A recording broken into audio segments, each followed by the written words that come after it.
네, 고양신문 남동진 기자입니다. 먼저 고양신문 독자분들과 고양파 시청자 그리고 유권자분들께 정중한 사과의 말씀을 드립니다. 당초 오늘 7시로 예정되었던 고양신문 주최 고양시를 선거구 후보자 토론회가 아쉽게 무산이 되었습니다. 무산된 사유는 지난 28일 더불어민주당 한준호 후보 측으로부터 1대1 토론이 아니면 토론회 참석이 불가하다라는 홍보가 왔었고요. 그리고 바로 어제 미래통합당 황교안 후보 측 또한 한준호 후보 측이 불참한다면 참여하기 어렵다 이렇게 의사를 밝히셨습니다. 그래서 여당과 제1야당의 후보가 불참함에 따라 저희가 본의 아니게 이 선거구 후보자들 초청 토론회를 취소하는 결정을 내리게 되는데요. 그럼에도 불구하고 끝까지 토론회 참석 의사를 밝히셨고 또 유권자들 앞에 그 정책과 정치적 소신을 밝히려고 하셨던 이 두 후보님들에 대한 자리를 최대한 마련해 드리고자 하는 차원에서 오늘 대담회 형식의 후보님들의 대담회를 진행을 하게 되었습니다. 네, 오늘 지금 뵙게 된 분은 정의당 박원석 후보님이십니다. 네, 안녕하십니까. 반갑습니다. 깜깜이 선거다 이런 표현이 나올 정도로 유권자들과 후보자분들이 만나는 기회가 많이 제한된 상황 속에서 사실 저희 고양신문에서 마련했던 총선 토론회가 많은 기대를 사실 모았었는데 안타깝게도 무산이 됐습니다. 저희뿐만 아니라 후보자분들께서 가장 많이 좀 답답하실 것 같은데요.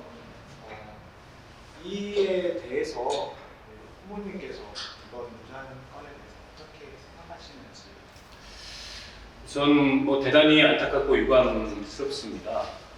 선거에 출마한 후보가 언론의 검증을 피하는 것은 곧 유권자의 검증을 피하는 거라고 저는 생각을 합니다.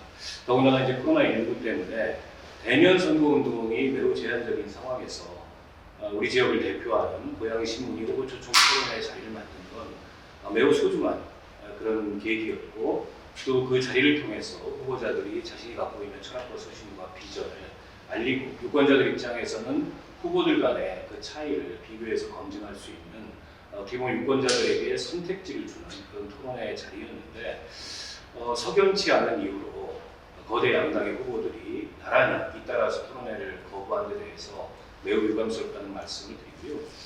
두 후보가 이제 정치 신인이라는 점을 내세우고 계세요. 실제로도 그렇고. 근데 이 공직 후보 토론 거부 같은 것은 과거에 이 다선이나 중진 정치인들이 보이던 구태 정치 행태이거든요. 이런 거를 이제 정치를 막 시작하는 후보들이 보였다는 점에서 대단히 좀 유감스럽고 정치 그렇게 배워서는 안 된다. 이런 말씀을 드리고 싶고요. 가까운 이제 갓병정 토론회가 다 성사됐고 그 갓병정 후보들 중에는 정의당의 심상정 후보라든지 또 미래통합당의 김영환 후보라든지 다선 중진 장관까지 지낸 이런 후보들도 지역 언론의 검증에 성실하게 임했는데 초선이고 신진임을 내세우는 어떻게 보면 이제 패기와 열정이 가득해야 될 이런 후보들이 토론의 어떤 유불리를 그렇게 계산해서 참여하지 않겠다고 하는 것은 이 지역 유권자들을 어떻게 보면 굉장히 소홀히 대하고 무시하기도 하는 그런 언행이 그런 행동이 아니었나라는 점에서 같은 후보로서 좀 많이 안타깝다는 생각이 듭니다. 저는 사실 그 유권자들이 부르는 어떤 자리든 또 어떤 형태의 검증의 그 질문이든 또 누구와의 토론이든 피하지 않고 떳떳하게 임해서 정정당당하게 저의 소신과 비전을 말씀드릴 그런 준비가 되어 있고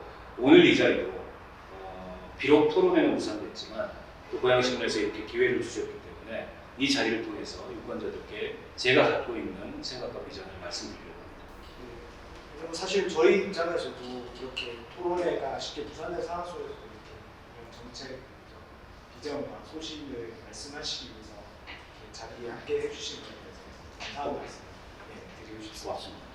관련해서는 사실 저희도 유권자분들 전화를 많이 받았습니다. 네. 토론 무산에 대해서 많이 질문을 하셔가지고 답변하는데 많이 어려움이 있었는데요. 일단 본격적인 저희 후보님께 대한 질문들을 좀 드리도록 하겠습니다. 네. 가장 먼저 유권자들에게 본인 좀 소개를 부탁드리겠습니다. 네, 안녕하십니까. 정의당 21대 총선 고양시을 후보 기호 6번 정의당의 박원석입니다. 어쩌다 보니까 정의당의 기호가 6번까지 밀렸습니다. 사실은 선거제도의 취지를 무력화시키고 정당 정치를 희화화시키는 위성 정당들의 출현으로 인해서 등록 당일까지 번호를 유권자들한테 소개하지 못하는 그런 안타까움이 있었는데요. 이제야 비로소 번호가 확정이 됐습니다. 저는 1970년 2월 22일 이곳 고양군 지도면 푸당리 335번지에서 태어났습니다. 아버님이 직업군인이셔서 당시에 34단 근무를 하고 계셨고, 그래서 제가 태생지가 현재는 고양군 지도면 푸당리고요.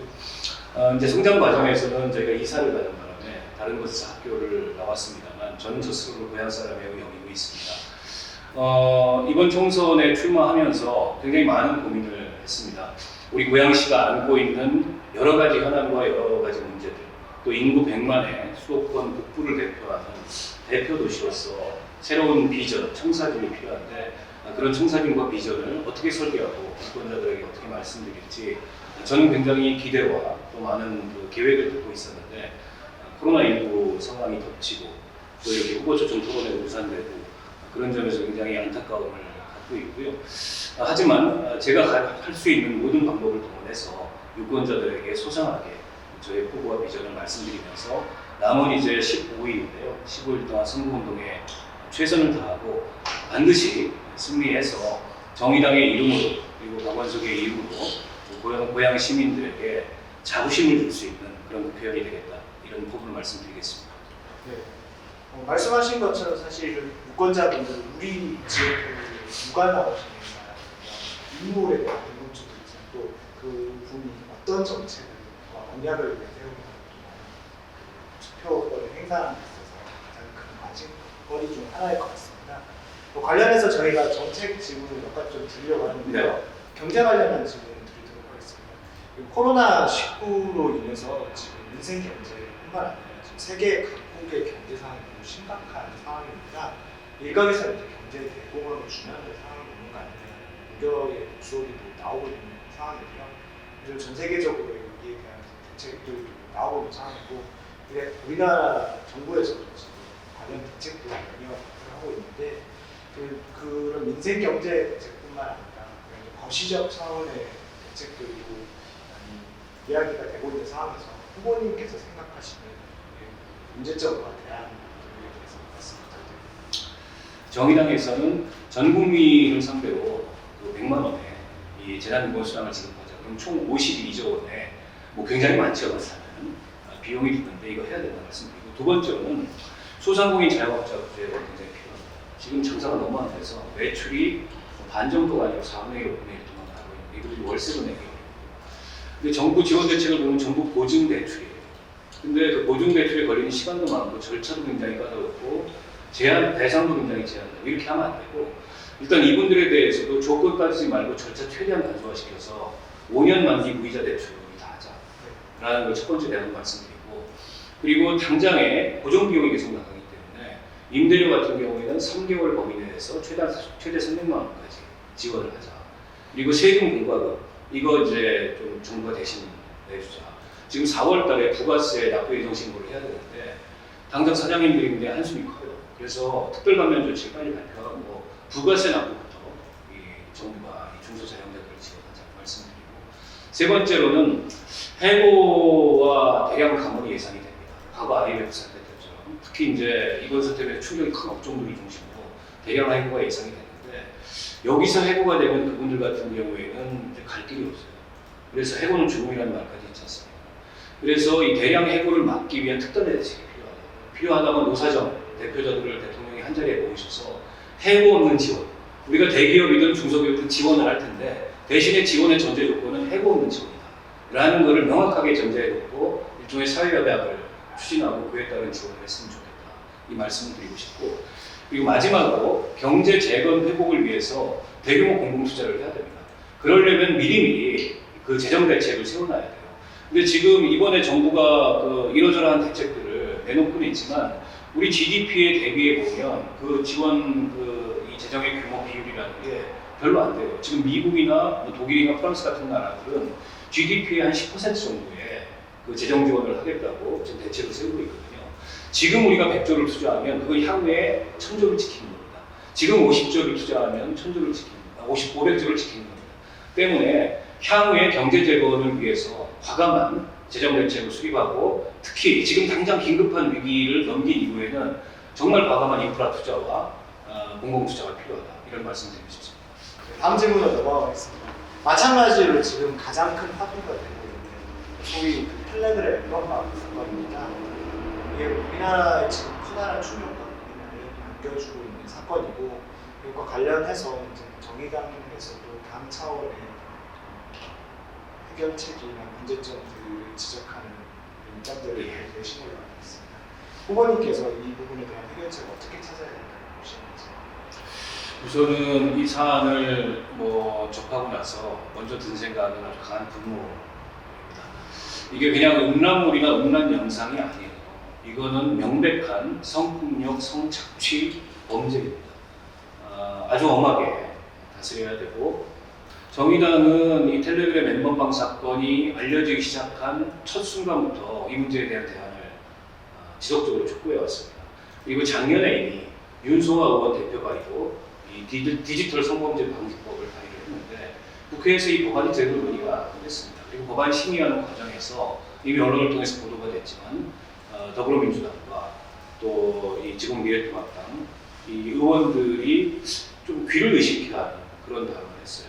나 혼자 즐기는 건데 이걸 처벌해도 되냐? 이거 처벌할 수 있냐? 뭐 이런 류의 얘기들을 했단 말이죠. 얼마나 지금 이 우리 사회의 심각한 성폭력과 젠더 불평등에 대한 그 인식이 국회의원들이 무감각한가 그걸 단적으로 보여주는 그런 증거라고 생각하는데요.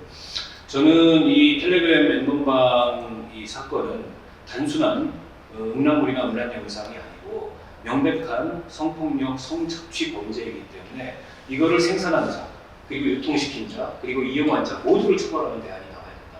그리고 여기서는 어떤 관용도 있어서는 안 된다. 지금 가해자가 많게는 총 26만 명까지 될 거다. 이렇게 얘기하고 있고 74명의 피해자 중에는 아주 어린 미성년자들도 포함되어 있다고 합니다. 이에 대해서 우리 사회가 철저하게 대응을 하지 못한다면 그건 매우 안 좋은 선례고 가뜩이나 지금 이 불평등한 어떤 이 젠더 문제 그리고 성폭력 문제 이걸 더 악화시킬 우려가 있기 때문에 차제에 뿌리 뽑고 예방한다는 차원에서 우리가 할 수 있는 가장 강한 대책을 통해서 이 사태를 대응해야 된다고 생각합니다. 다음 질문으로 넘어가도록 하겠습니다.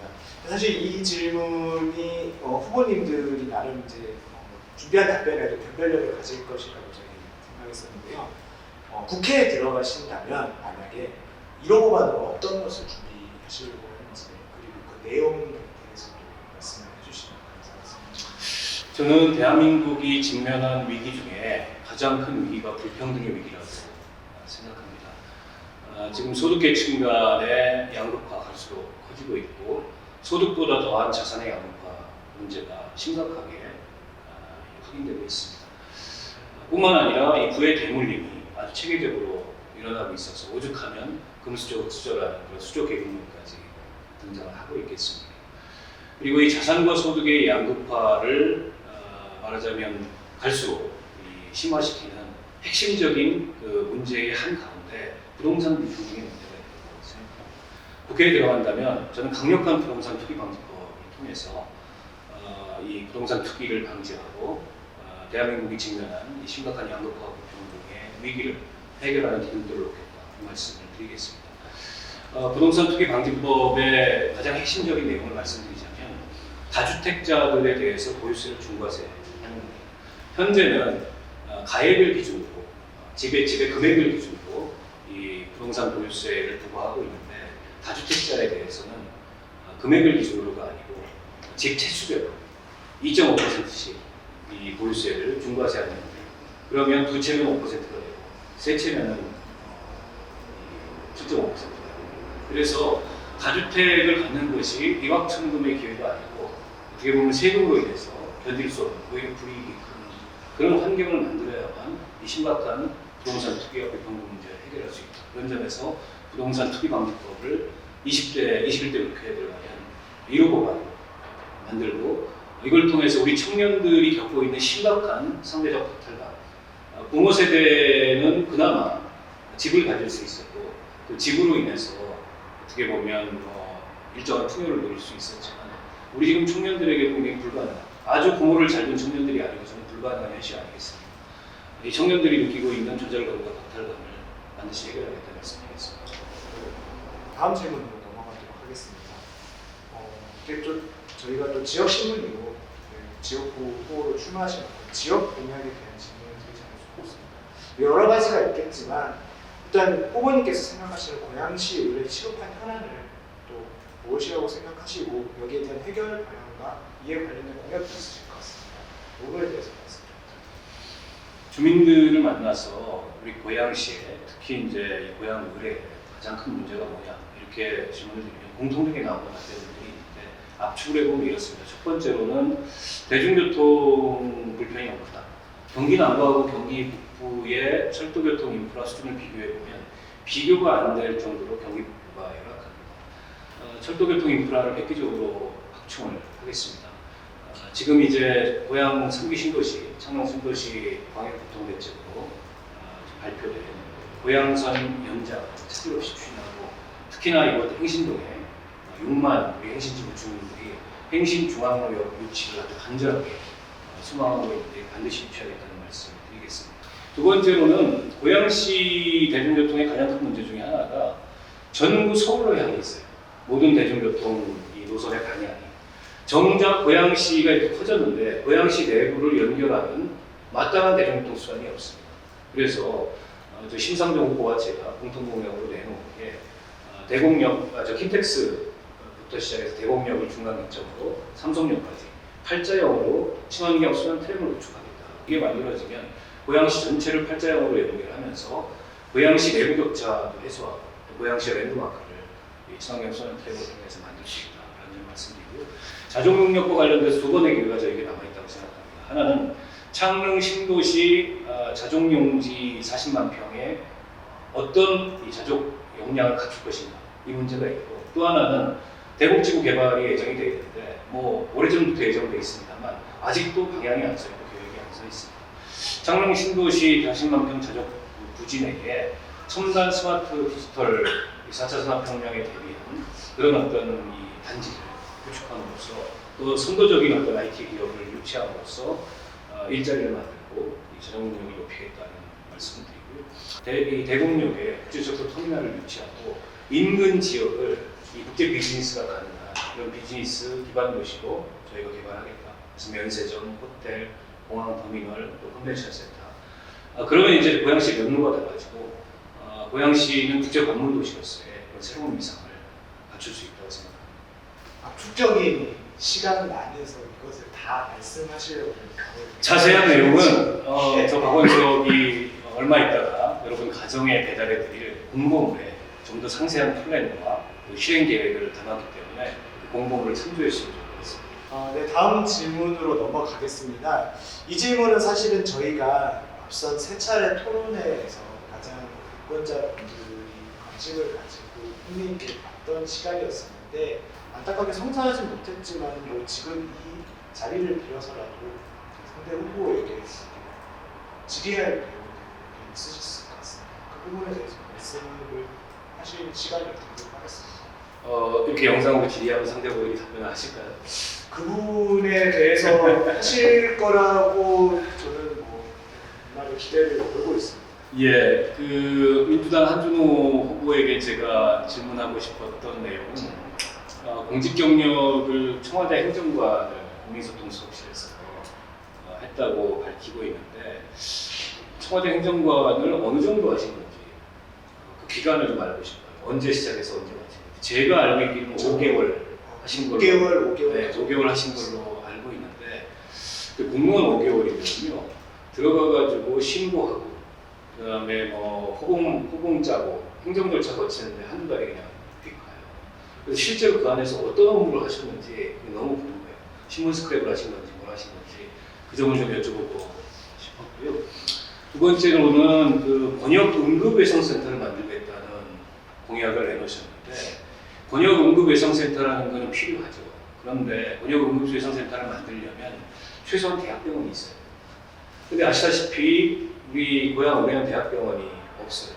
때문에 어떤 그 인프라를 기반으로 그리고 어떤 말하자면 번역별 그 외상센터를 운영할 수 있는 그런 인적 자원의 그 공급을 계획하면서 이걸 공약했는지 그냥 듣기 좋아서 공약했는지 그걸 좀 묻고 싶었어요.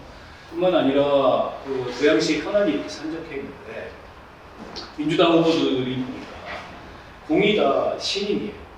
그리고 지역과 별다른 연고나 뭐 이런 게 없는 지역에서 활동을 전혀 하지 않으셨던 그런 후보들이 내려왔는데 우리 한준호 후보를 포함해서 이건 어떻게 보면 그동안에 민주당이 여기서 시장도 굉장히 오래 했고 지금 이재준 시장까지 한 10년째 시장을 하고 있고 국회의원도 민주당이 다수를 배출했던 그런 책임이 있는 정당인데 고향 시민들을 너무 가볍게 여기고 무시하는 건 아닌지 이런 질문을 드리고 싶었고 그리고 이번에 이제 새로 선거구에 편입된 그 백석 같은 경우에는 그 유진건설과 지금 그 유진 GT 문제를 둘러싸고 분쟁이 있습니다. 근데 저는 그 책임에 민주당이 자유롭지 않다고 생각해요. 민주당 시장 시절에 그 인허가가 이루어졌고 또 계약을 제대로 체결하지 않음으로 인해서 이 기부채납 의무를 유진건설이 이행을 안 하고 있는 거지 않습니까?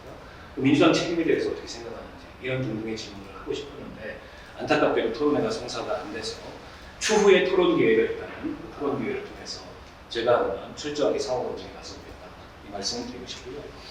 함경호 후보는 보니까 3기 신도시 광역교통대책인 고양선 행시중앙역 유치를 반드시 하겠다 이걸 공약을 하고 있는데 정작 고양 경정에 미래통합당 후보들이 3기 신도시를 반대해요. 뿐만 아니라 미래통합당의 당론도 3기 신도시 전면 재검토입니다. 그리고 얼마 전에 고양 경정과 파주의 미래통합당 후보들이 자유로를 지하화하겠다 이 공약 발표를 하는데 그 자리에 함경호 후보는 참석을 안 했더라고요. 참석을 안 한 배경을 제가 좀 확인해 봤더니 그 자유로 지하화 공약이 3기 신도시 취소를 전제로 한 그런 공약이기 때문에 참석을 안 했다고 하는데 자 당은 반대하고 또 함경호 후보보다 정치 경력이 훨씬 길고 전직 의원들인 병정의 후보들은 3기 신도시를 반대하는데 과연 어떻게 행식중앙로역을 무슨 방법으로 유치하겠다는지 당내에서부터 후보들 간에 이 의견을 통일시킨다 해서 유권자들한테 말씀을 드리는 게 옳은 태도가 아닌지 그게 아니라면 일종의 이중 플레이를 하고 유권자들을 양쪽에서 서로 기만하는 건 아닌지 이런 점을 좀 질문을 드리고 싶었고요. 그리고 함경호 후보는 제가 알기로는 고양시에서 활동한 적이 거의 없는 걸로 알고 있습니다. 거주는 하셨는지 그 점도 한번 확인을 해보고 싶었어요. 거주를 했다면 얼마 동안 거주를 하셨는지 뭐 미래통합당의 전신인 자유한국당의 경기도당 사무처장을 했고 당직자로서 활동을 했다고 하는데 고양시에 대해서 얼마나 알고 있는지 이런 질문을 여러 가지 현안들을 가지고서 제가 좀 드리고 싶었는데 안타깝게도 마찬가지로 이 토론회가 성사가 안 돼서 매우 아쉽습니다. 네, 맞습니다. 뭐 이 자리를 빌어서 이렇게 질문을 드리는 것이 꼭 후보님 입장에 유권자들도 궁금해하는 내용과 연결되는 부분이 있으니까 그거에 대해서 두 후보님이 추후에라도 답변을 해주실 수 있는 자리가 되길 기대합니다. 어느덧 지금 마무리 시간으로 접어든 것 같습니다. 네, 저희가 마지막 질문을 토론회를 진행하면서 또 본격적으로 다 드렸는데요. 후보님께 동일하게 드리겠습니다. 후보님의 정치 소신과 좀 비전을 담은 마무리 발언을 부탁드리겠습니다. 네, 고양시민 여러분 안녕하십니까. 정의당의 박원석입니다. 토론회가 무산돼서 매우 안타깝습니다만 우리 고양신문에서 또 이렇게 소중한 대담의 기회를 부여해 주셔서 제가 갖고 있는 생각과 또 제가 갖고 있는 비전 계획에 대해서 말씀드릴 수 있었습니다. 저는 시민운동가 출신입니다. 1994년 박원순 현 서울시장과 함께 참여연대를 만들었고 20년 동안 시민운동가로서의 삶을 살았습니다. 친환경 무상급식 국민운동본부 집행위원장을 하면서 우리 아이들의 이 급식을 위해서 건강을 위해서 힘썼습니다. 반값 등록금 실현운동본부 집행위원장을 하면서 대학 교육계획 보편성과 대학 교육의 질 개선을 위해서 노력을 했습니다. 2008년도에 광우병 사건이 터졌을 때 광우병 촛불 집회 상황실장을 하면서 우리 국민의 건강권을 지켰고 그로 인해서 감옥에까지 가는 그런 어떤 우여곡절을 겪기도 했습니다. 2012년에 국회의원이 됐습니다. 누구보다 뚜렷한 개혁성과 소신을 갖고 의정활동을 했고 다른 국회의원들이 가길 매우 꺼려한다는 기획재정위원회에 가서 4년 동안 나라 살림과 국가 경제를 직접 경험하고 또 익혔습니다. 누구보다 준비된 후보라고 자신 있게 말씀드리고 고양시의 문제와 현안에 대해서도 오랫동안 공부하고 익혀온 정책들을 갖고 있습니다. 우리 고양시는 이제 100만 도시를 넘어서 정말 경기도의 제일 가는 으뜸도시로 발돋움해야 될 그런 어떤 필요성을 갖고 있습니다. 역동적인 이 고양시의 변화, 그 중에서도 고양을이 가장 역동적인 이 변화가 예상되는 지역입니다. 때문에 이 경험해본 사람, 그리고 국정을 아는 사람, 정책을 아는 사람, 그리고 고양시의 현안과 문제점을 제대로 아는 사람이 고양을의 국회의원이 돼서 우리 주민들이 기대하고 또 우리 주민들이 바라는 그런 진짜 변화를 만들어낼 수 있다고 생각합니다. 우리 100만 도시 고양시를 얼굴만 바꾼 국정농단 세력에게 다시 맡길 수 없습니다. 검증된 것이라고는 고작 공직 경력 5개월밖에 되지 않은 초보 후보에게 고양시를 맡길 수 없습니다. 20년의 시민운동과 또 4년간의 국회의원으로서의 의정활동, 또 현재는 정의당 정책의장으로서 충분히 검증된 실력과 경험을 갖고 있는 저 박원석이 우리 고양 시민들과 함께 우리 고양을의 발전, 더 나아가서 고양시를 경기도 제1의 도시로, 대한민국 제1의 도시로 만드는 일에 앞장서겠습니다. 믿어주시고 선택해 주십시오. 여러분의 자부심이 되겠습니다. 고맙습니다.